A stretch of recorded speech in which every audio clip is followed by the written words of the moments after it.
Hello friend, Jim here with JB's Big Adventure, coming to you from Lake Chapala, Mexico. And yes, this video is all about a trip that myself and some friends of ours actually took to the border, and the ride along the way and the sights and the sounds and everything. So I must have taken probably 150 clips along this ride. Now, it's normally a 12-hour ride up to the border from Lake Chapala to Laredo, Texas. And we actually started at 5 in the morning, and we actually arrived right around 2:30, maybe a little bit earlier than 2:30. So we made it like in just over 8 hours. So we were flying. So without all ado, let's go ahead and see the video of our trip to the border.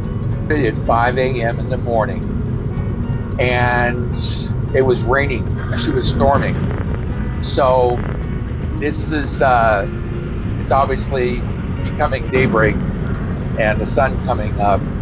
But what I just wanted to share with you is the reason that we were going, and you know, just to share this with you real quick, you can actually buy this toll pass. It's only $15 US, and then you load it with however many pesos you're going to put on it. And instead of having to stop here like it's a toll booth, it just automatically triggers the gate to go up, and you go right through. So I was told to put 2,000 pesos on it, which is basically $100. And I did not go through all of it, just going up to the border. So the thing about going through and being on the highways with the toll booths is it's a lot safer, and it's also a lot better road itself to be riding on. So we enjoyed a great sunrise, and now we're getting ready here to turn towards the west as we're heading up to the border. This kind of snakes around.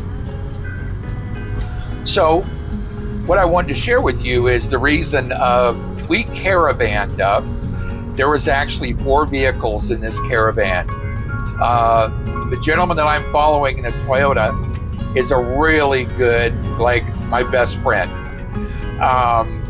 Just an incredible human being. He's a retired pastor, and just a great guy. And I knew that he was actually going to be driving back to Virginia, and he had said that, you know, if I'd like to, I could actually follow behind him, because it was going to cost us about $1,400 to actually have somebody else take the car up to the border. Yeah, and we're moving right along. We are moving right along. So I decided to go ahead and follow John up. Now, behind me was a good friend of ours that actually was going to the border. He had to go up and cancel his tip, and he was actually going to renew his 180-day tourist visa. So he's driving his vehicle behind me, and then behind that gentleman is a couple, and they had purchased a new vehicle here at Lake Chapala, and they were taking their other vehicle back to San Antonio to sell it at it was at a CarMax in San Antonio. So there was 4 of us that were on this fun time. So what I'm really wanting to help document you is something that we did not get to see really when we came down our first time. Our trip down when we moved here to Lake Chapala in May of 2021 was an absolute disaster. It was really a bad experience, If you'd like, you're welcome to go and see the video. It's like the trip from hell.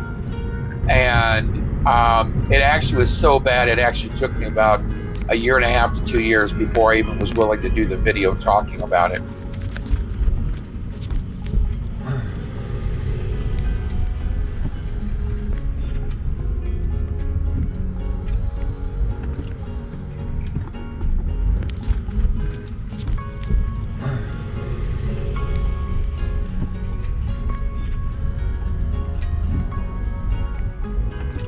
I swear I hit some potholes and about left half my car behind me.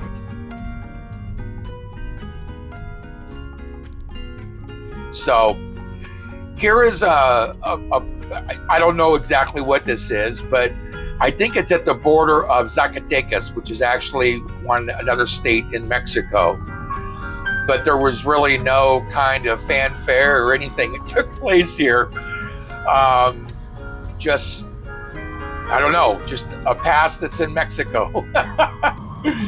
So, yeah, here we're moving right along. I just tried to take some video of some of the stuff around me as we're traveling, because it's desert for the majority of the whole way. I thought this was interesting. A whole bunch of cactus on both sides of the highway, and then all of a sudden there's nothing. So I really couldn't figure out what the heck was that all about. But I got a feeling it probably just had to do with the dirt and the ground, and was just more fertile. So this trip we're going through here right now actually is our 8 to 9 hour drive, and you're seeing this actually within 20 minutes. So I really narrowed it down. Here's another one of those places that we went through and had no idea what it was. But it was like a tiny town that was out in the middle of nowhere. And there's a booth here that nobody's even manning. So again, it's Mexico. So it really, this trip, I was so much more into this trip, but it was very, very high anxiety for me, because I knew what happened when we came down, and I had no idea what to expect driving back up to the border. But I look back at it, and it was a very, very enjoyable time. Very enjoyable time. So let me finish here. Here we come. And there's actually federales on the right-hand side here, but they're not stopping anybody. You just drive on through. So again, it's Mexico. I have no idea. I don't know. I don't know if they just pull people over just randomly or what it is that they do. One of the things you can notice here are the highways. The highways, for the most part, are really nice, except that one that we went through. It apparently was a shortcut, and that road was only about, maybe a half a mile long. It wasn't very long. And but we got through it okay and with no problem. So as I mentioned, when you become a temporal and you've got your temporal visa, you can have a foreign plated card, meaning a card's from the States, a card's from Canada, or anywhere else. And as you're a temporal, you can have that car here for 4 years. Once you go to Permanente, you can no longer be driving legally a foreign plated car in Mexico. Now, I spoke with quite a few people about getting the car back up to the border or about selling it. I had somebody that wanted to buy the car for $3,000. It was a 2007 Toyota Scion. And I just wanted to do it legally. So to do it legally, the car has to go back to the border. You have to cancel your tip and then cross into the U.S. That is the legal way of doing it. Now, this was an 07, and we were not able to nationalize this car. It's just not a Mexican car. So there's a friend of mine, his name is Tim Welch, and he's the only guy that actually legalizes cars. Oh, this is another interesting thing. In Mexico, the trucks and slower vehicles all pull over to the right. Although this is a 2-lane highway, they're letting you know that it's okay to pass them. And there was some times as we were going down. In fact, here's one. I think this one here is coming up. A little bit of an interesting. This is this was really something. Yeah, and here's really only one of the towns, San Luis Potosi. Yeah, I couldn't believe all these houses. I mean, there was a million of them. And they also had the tonacos up on top of the roof, which is where the water is actually stored. But this is on the outer, you can see the mountains in the background, and that's actually where more of the town's at. So this is, look at all those water tanks on top of the houses. That is unbelievable. That's unbelievable. I just couldn't believe, because they were on the left and the right side. Here's some more. I mean, these houses, I don't know how large they are. I'm gonna guess there might be 1,000 square feet. Oh, and this I wrote here what I shared. I feel really grateful being in Mexico and the warm Mexican people, and being glad and happy for what I do have and grateful for that. So anyway, I'm taking the car back up to the border to do it legally. Because if you've got a temporal card, and if you've got a car that you have to get back to the border, or you can no longer drive it in the state, in Mexico, then you got to take it back to the border. My immigration attorney made it very, very, very clear to me. Although everybody's going to say, sell it to me for $3,000, I'll take care of it all. I'll take care of getting it legalized and all. And I didn't feel comfortable with that. So I'm, in this video, taking this back up to the border to make sure it crosses. I cancel a tip in Mexico, and then drive the car across the border into the States. And I ran a Craigslist ad in Laredo, Texas, and had a guy call me and said he wants to buy it. He was very sure he was going to buy it. He wanted to buy it. I talked to him several times. And once I got to the border, gave him a call. I must have called him 6-7 times. He never answered the phone. And then later on the evening, he actually called me back from a different phone and let me know that he really wanted to buy the car. And it was his brother, I guess, I was dealing with. Yeah, we're moving right along here. So that's how we made it so quickly there, was we were driving anywhere between 80 and 100 miles an hour. Don't tell my wife. Yeah. So as I said, our trip down, our very first time, was an absolute disaster. Absolute disaster. Yeah, here I am. I'm needing to catch up to John here. Those two trucks actually really slowed me down, and they weren't willing to move it anyway, just both going the same speed. Now, as of right now, we're really on the outskirts of the city of Monterey. There's a few more miles, but we're coming into Monterey. And from Monterey to the Laredo, Texas border, it's somewhere around, I'm going to say, an hour, around an hour and a half. And so this is just, documenting everything about our travel up there. And it was a wonderful ride. There's some of those new Chinese vehicles, the BYD, I think they're called. Build Your Dream, I think is what that stands for. Yeah, but this was really a pleasant drive. I was just very, very surprised. But I was in such high anxiety of getting to the border, canceling my tip, going through immigration, having my passport stamped, getting across the border. It was quite a process getting across the border, and I could talk more about that as soon as the video is coming in. But yeah, we're on the far outskirts of Monterey, Mexico. So the reason of my anxiety was just the fact that the first time that we drove down to Lake Chapala to here, we just had a really bad experience of this guy trying to lose us.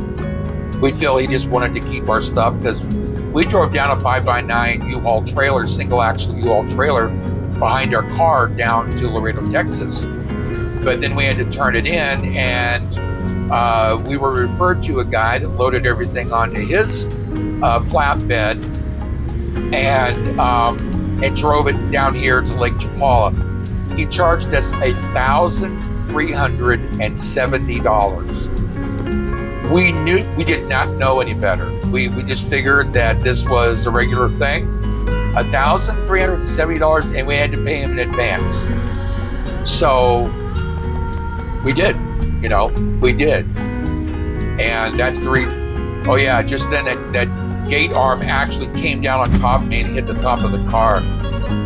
So yeah, we're pulling here into coming into Monterey. If you folks got comments you'd like to say, be willing just to share what your experience may have been if you've driven down before or driven back up to the border. Because of our experience, I just was really shy about driving up. Had no idea what to expect. No idea. I look back on it now, and this whole trip up there, the trip back, were really pleasant. Because, as I mentioned, there was a gentleman that was actually following me, and he was going up to renew his tourist visa. Because he's just working on getting some finances straight so he can then qualify. Yeah, so we're now on the way out of Monterey, going to Nuevo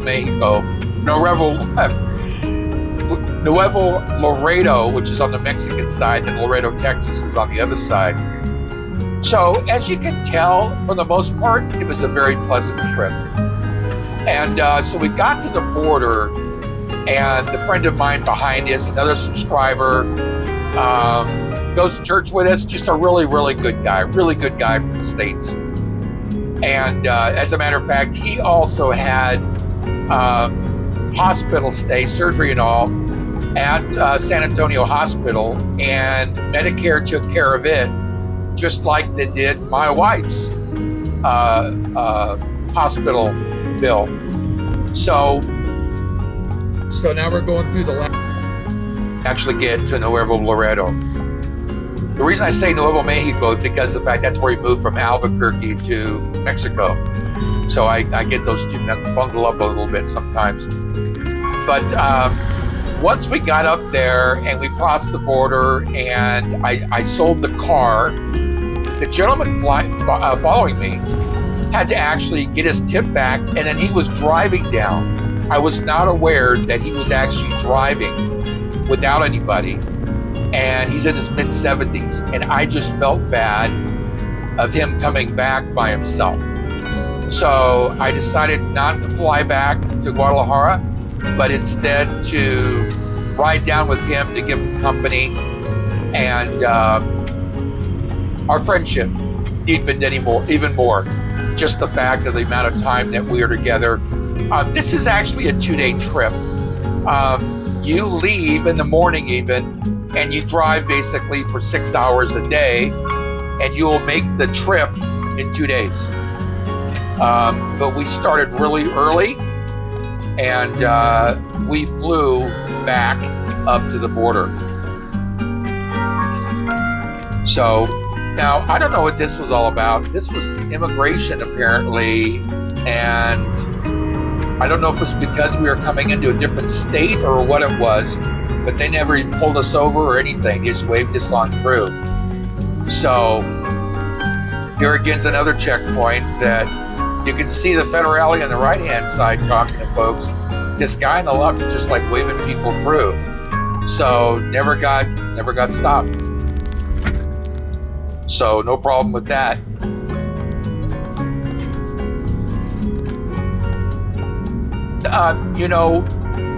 I really wear my heart on my sleeves, and the experience of us coming down the first time was just it was really scary. It was really scary. I guess that's the best way to put it. And on top of that, I had Barbara with me, and I just wanted to make sure that we got down here to Lake Chapala safely. And we did not feel that the entire way coming down. This guy was really a bad guy. I've seen him a couple times here at Lake Chapala. And I can just tell you, being a human, I literally wanted both times to go over and say something to him. And I haven't. I guess I just want my Christian walk to have a light. I believe actually, after this all happened and we started the channel and everything, I really think that the Lord allowed me to go through this terrible experience. So in fact, I could be a beacon of light to other people, because he was putting me in the position to have a YouTube channel.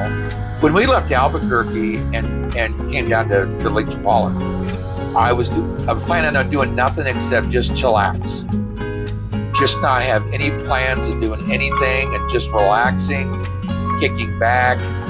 I was a golf professional. I had a golf academy in Albuquerque, and I wasn't necessarily even looking at working down here. I sold, for the most part, the majority of all my clubs. I only brought a few with me. This is actually, we're getting ready to come into the Mexican side of Nuevo Laredo, which will end up going to the immigration office here shortly. But the ride up and the ride back home wasn't nearly as concerning as I actually thought it was going to be. So we're going to be going under the bridge that we actually take, going to cross the right, going to cross the border into Laredo, Texas. So now we're actually coming into the immigration office and also the Banjercito, which I need to go to cancel my tip. So here we're parking. I didn't think about taking a picture of all this building because I had no idea what the building was like. So there's the Banjercito office. That's the office that you get your tip, your temporary import permit, or you get your refund or reinstate it. And this here, on the other side of this van, is the door that goes in to where the Mexican immigration office is at. So we basically got inside, and as you'll be able to see, they didn't want me to have my camera going inside, but I at least got a little bit of it, so I could in fact be able to give you more of an idea of where it was that we were at. So this is all I was able to actually do inside. So you go to this counter, and that's where you actually get your passport stamped. So we are now on our way to get in line to go across the bridge into Laredo, Texas. Now, once we come to the line and I'm stopped here behind John, my battery actually died in my phone. I stopped the car. I went around to the back to my luggage. I couldn't actually get my zipper open. It was a new luggage that we had got. So the pictures I'm going to show you now are pictures that I was able to find online to give you an idea of what it looks like. So it took me about an hour and a half to go from this point here. It was about 45 minutes. This next one, I think I was at the front for about 15 minutes. And then you're actually having your car looked at and inspected. And then you end up being waved through into Laredo, Texas. So friend, I hope this has been helpful and enjoyable, a different way for you. I'd like to ask you, in fact, if you like what you saw, give us a thumbs up and let us know that you enjoyed the video. That helps other people know that's a great video for them to watch also. And don't forget to subscribe. Thank you so much for being a part of this channel and supporting this community. Have an awesome day, and we'll see you on the next video.